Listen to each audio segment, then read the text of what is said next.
flip to browsers, right? And I would say all the exact same problems and all the exact same reasons that drove the entire world to start using tools like Slack and Microsoft Teams. All of those exact same problems exist for browsers, right? And so you can start with security and compliance, right? Uh, I don't have, in Slack, I have my work colleagues, right? My mom and my cousins and my friends aren't sort of in the chat list where I might Mhm. accidentally chat the wrong thing.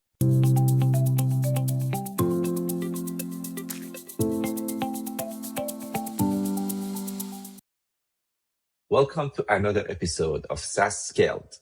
I'm here with a guest uh, that is going to talk about a topic that you would not guess. It's something you work with it every day, but you never thought about it. Mazy, welcome to this episode and thank you for joining us. Would you please introduce yourself, tell us a little bit about your company and also yourself? Yeah, Arman, thank you so much for having me. I'm delighted to be here. So my name is Mazy. I run a company called Here, and we provide a browser that's purpose built for work. I co-founded the company with Chuck Dorr now about 16 years ago, and we've been on this journey. Actually, the through line starts far before that, but it's really culminated in the current era that we're in with AI, where this has become even more relevant today than it's been even in the last several years. Fantastic. And the reason I said, a topic that you would not think about it, but you are using it every day because we are going to talk about browser, the web browser. It's something that probably most people would think, well, hasn't changed really for the last 20 something years, but I'm using it.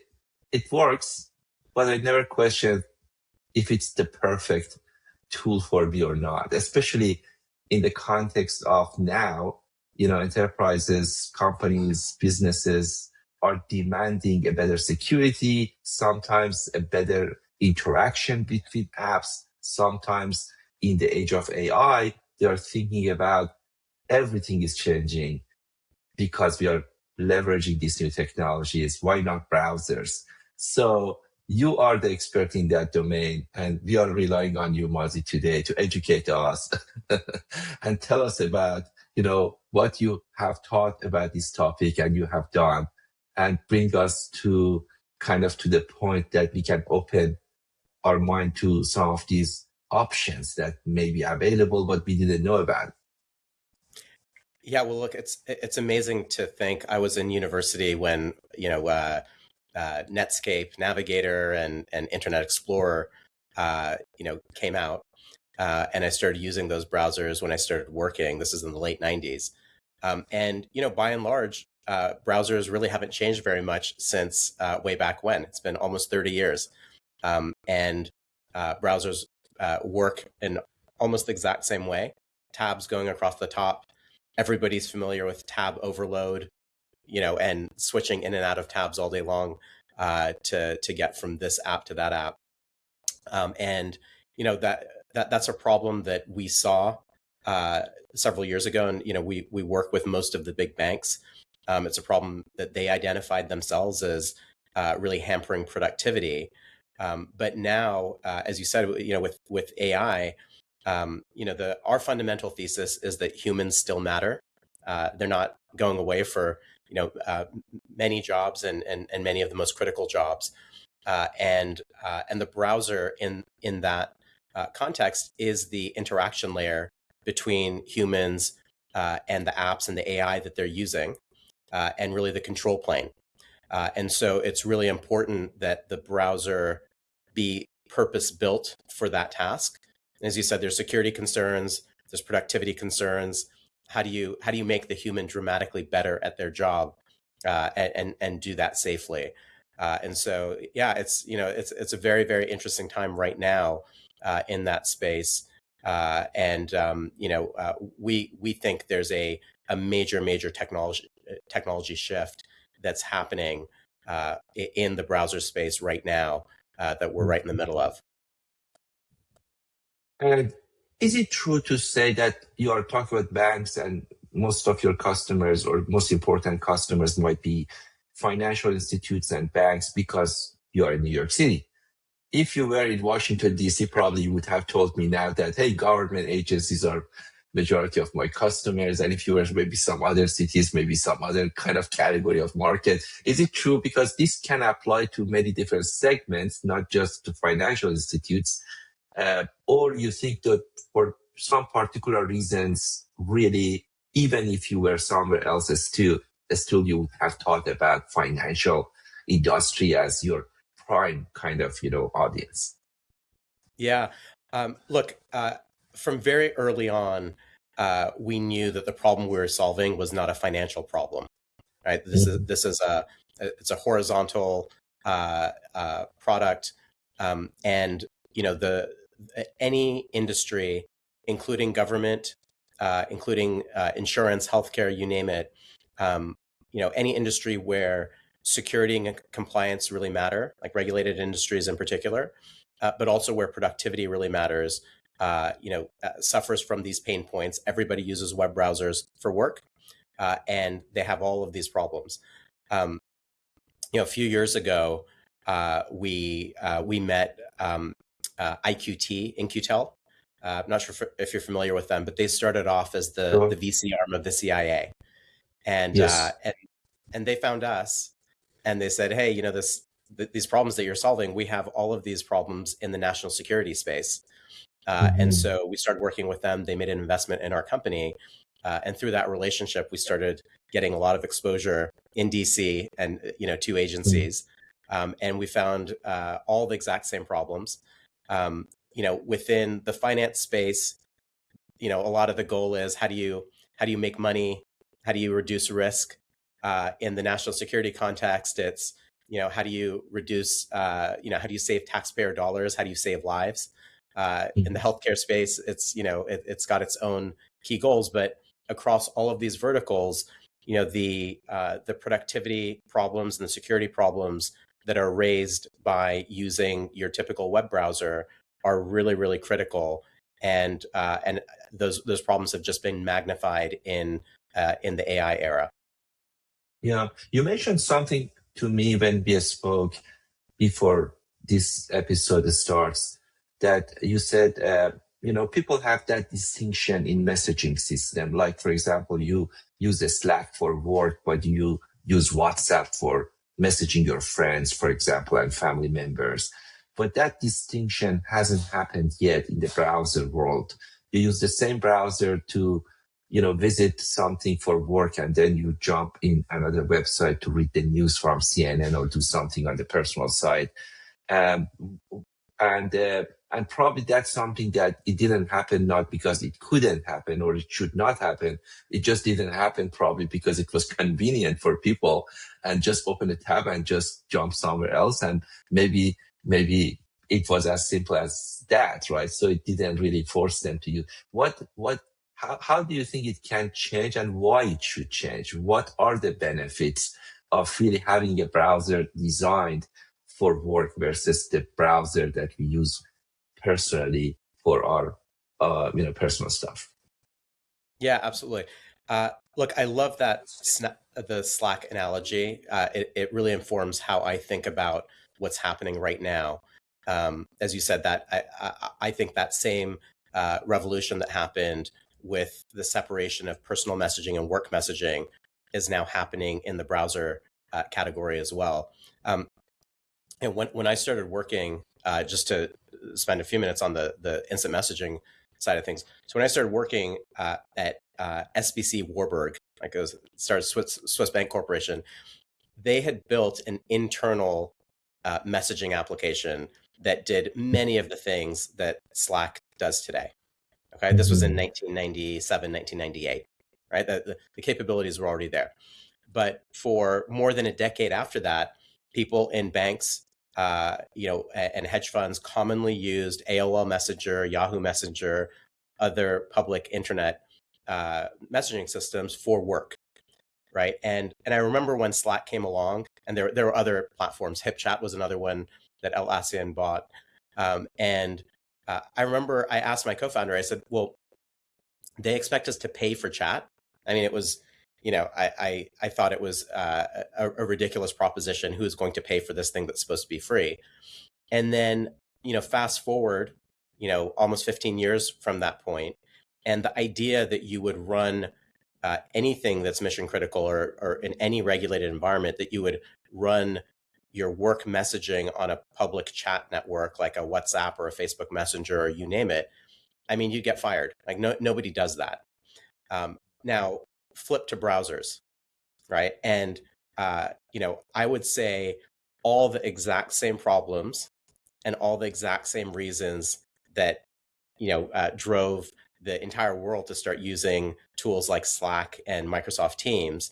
All of those exact same problems exist for browsers, right? And so you can start with security and compliance, right?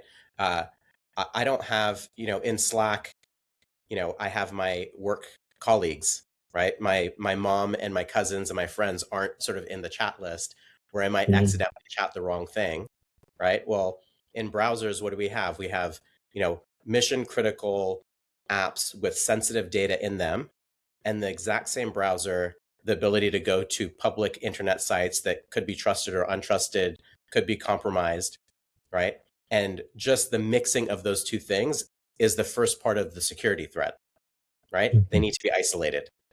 But beyond that, the audit trails around that, the access controls around it, right? So the ability to say, well, the data is too sensitive. I don't want the end user to be copying and pasting or screen sharing or screenshotting any of this data, right? Those aren't those aren't capabilities that are typically available in web browsers, but they're needed in the work context, right? But then if you move into like productivity, when people think about tab overload, everybody's experienced this, right? Switching in Mhm. and out of tabs, you have so many of them, you don't even know which tab is which, right? And Yeah, now I you're never, I never opened more than 90 tabs. right. No, just I mean, kidding. it's impossible, right? I mean, it's like everybody experiences this problem, and so you start to think about, well, what's a better way, right? Mhm. And so as an example, in our product in here, we've created something called a super tab. Okay, Mhm. so super tab is the ability to combine multiple apps, multiple tabs into a single dashboard. Okay, so now when I'm doing a task, whether that's research or HR or you name it, I can pull up a super tab, has all the apps I need instantly available to me so I can see all the information that I want at the same time, right? Mhm. Also, the apps can talk to each other. So when I'm focused on a particular client or a particular employee, I type that into one app. All the other apps can update automatically to show me information for that individual, right? Mhm. And now, how do you weave AI into that workflow as well? So we actually learned about all of this working with the biggest banks in the world, right? They were the Mhm. ones who told us, hey, this is, we need productivity, and these are the differences in, how we need the experience to work to get that productivity. Um, and so, that starts to become a very, very different product than your typical web browser in terms of the interaction, in terms of the security, in terms of the capabilities. And it's different in very much the same way as Slack is different from messages on my Mhm. iPhone, right? Yeah, It's both texting, it's both messaging, but there's all these other capabilities in Slack that I need for work that I don't need when yeah, I'm messaging my friends. yeah. And as you mentioned, we have this big magnifier accelerator now named AI that can act as a magnifier essentially. Uh, Now, if you have the browser and now you have AI, in the AI age, what kind of changes do you envision to happen related to the browser? Yeah, absolutely. I mean, there are there are so many, and they're changing every day. But let me hit on some that are just very topical right now. Sure. Um, so I think a lot of where folks, even in the past 6 months, had been focused. was on using AI to replace humans. Okay, and there's obvious ROI in that, as terrible as that might be, and a lot of people were focused on that. But I think what people are realizing now is that, yeah, there are certain kinds of tasks where it's the AI can do a better job than the human, but there are many roles, and I would argue right now most of them, where it's not quite that simple to replace the human, and you might not want to replace the human for a variety of reasons, right? You need judgment, you need creativity, you need strategy, ethics, right? There's all kinds of things that reasons why that human still really matters.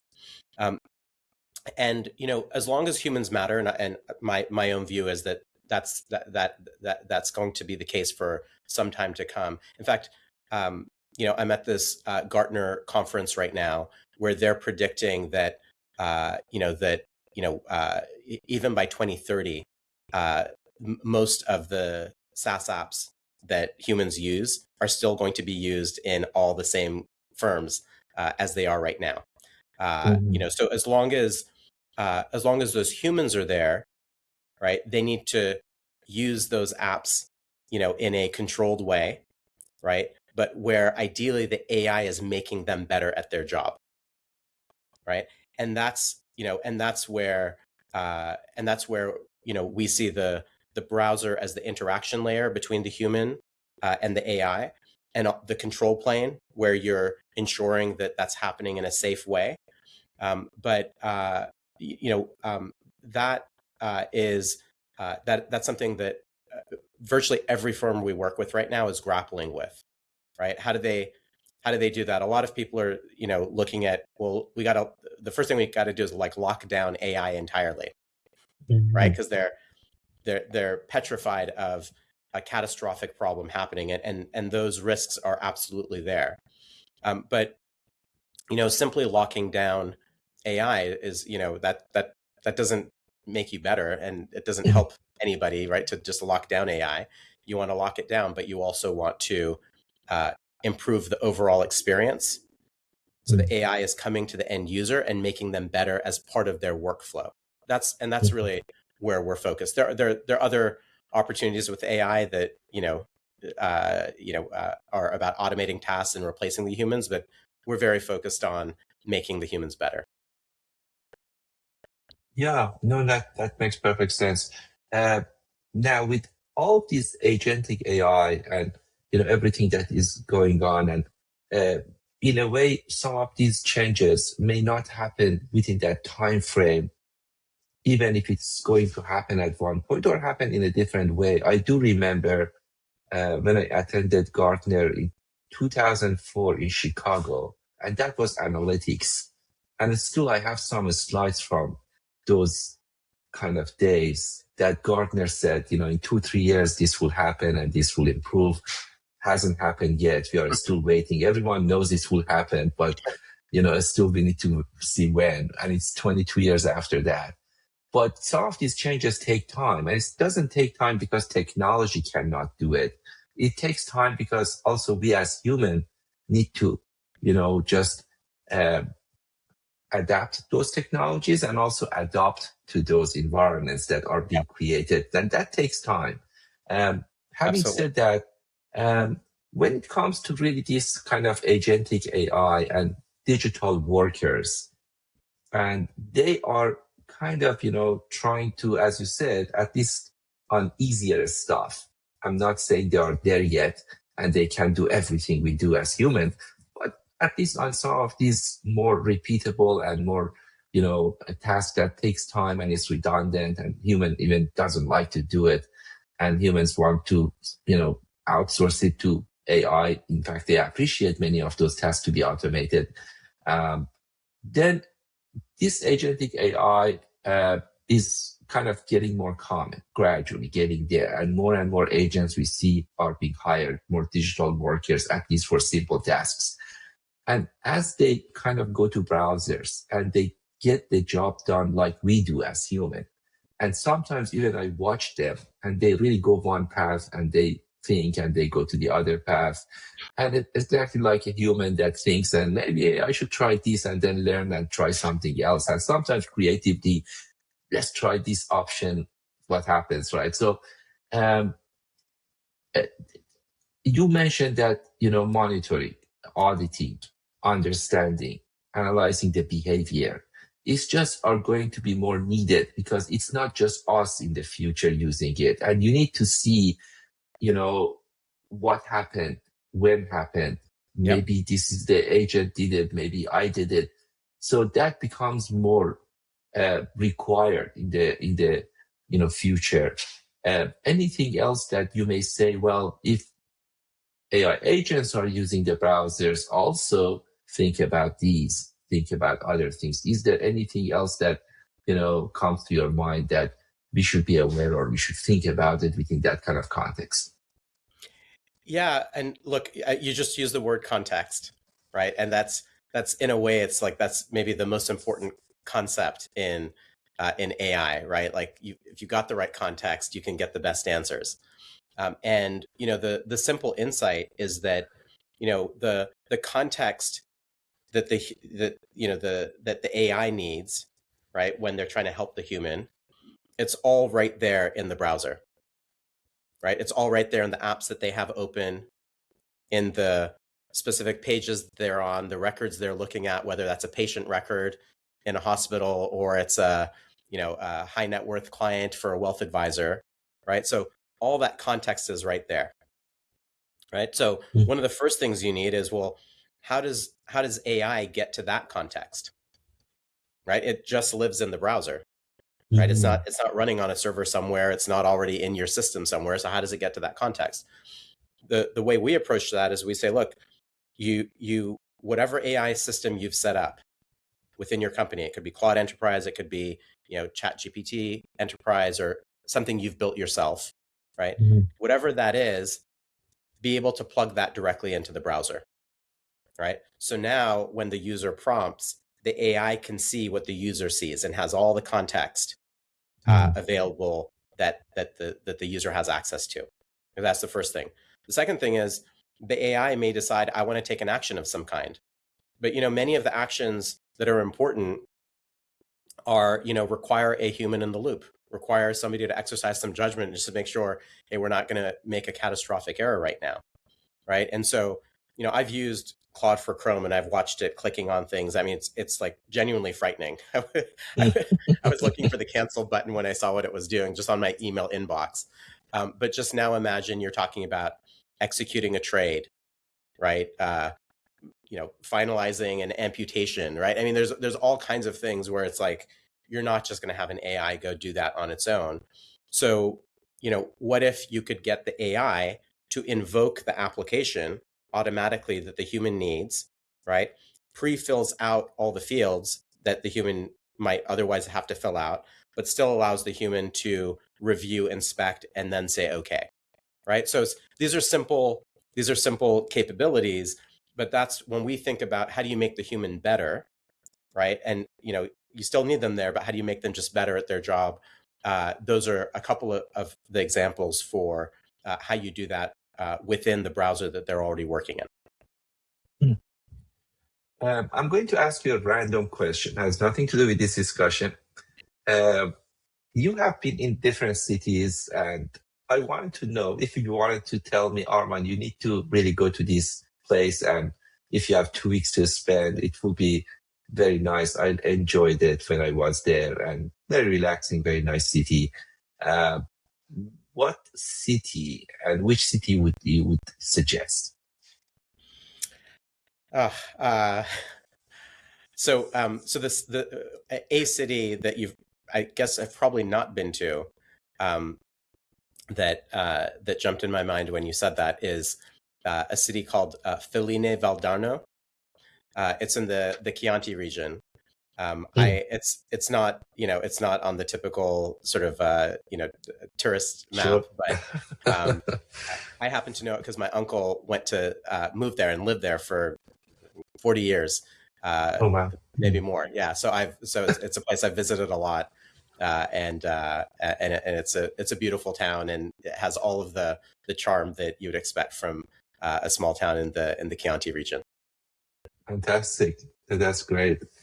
Appreciate it. Uh, Now back to a general question on the software industry. Now, this again, going out of kind of specific questions regarding browser or something, it's more general. If you wanted to start a software company today, you just graduated from your university and you just came out of Cornell University. Now you are searching for a job, or you are searching, maybe thinking, should I start a company?